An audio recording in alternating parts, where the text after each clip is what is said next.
if you ask any person, I just now said something, I would like to give a demonstration, because this you must understand, very simple. This I hold, there are many books of hadith. I'm just referring one book I hold in mind is a Bukhari hadith. This book.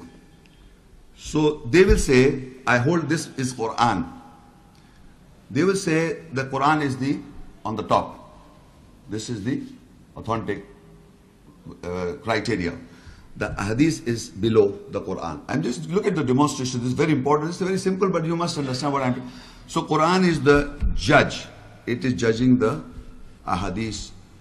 Anything right in it, anything we accept or we reject is based on this. We believe in Quran, we accept the hadith. We believe in the Quran, we accept the hadith. We believe in the Quran, we reject the hadith. But this is the criteria. So if you ask these people, they say yes, we agree.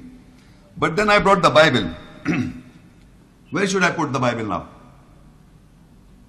Here or here? Come on. No, what is being understood? What is being understood? First came Bible. Excuse me, yes. No, what is being understood in the world is this book above. It should be the below the Quran. But generally, we bring unconsciously above the Quran. Saying there are recordings in the Bible which is tahrif, some of the biblical recordings we have to accept. And now the Quran has clarified the statements within the Bible, so we accept the Bible. So, but you don't make this Bible on below the Quran, you make this Bible on the top. It is me, myself, is saying we have to bring the Bible and hadith downwards, under the Quran. You cannot understand, because there are scholars that say that their Bible is clarifying many things in the Quran which are not clarified. The Bible gets clarified. So, Bible becomes on the top. So there are accounts and the events of the various messengers and the prophets before Muhammad, peace be upon his era. They say that this Bible, there are recordings of the Ibrahim a.s. and Musa a.s. and Isa a.s. are in the Bible.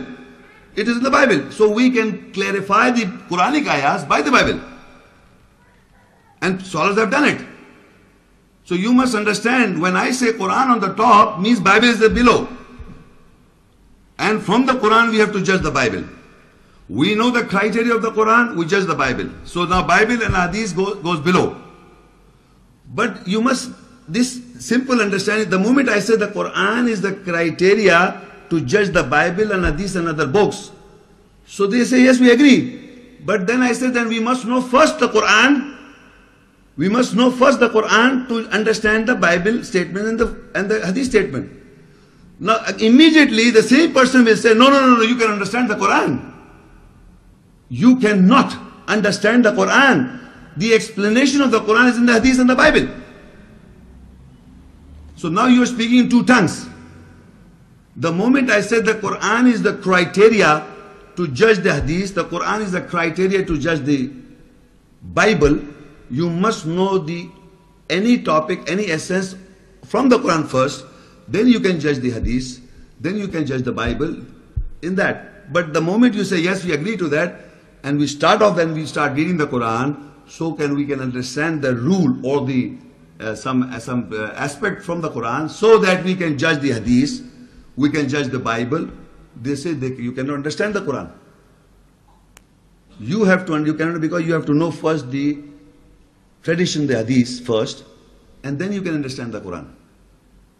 So this statement is not true.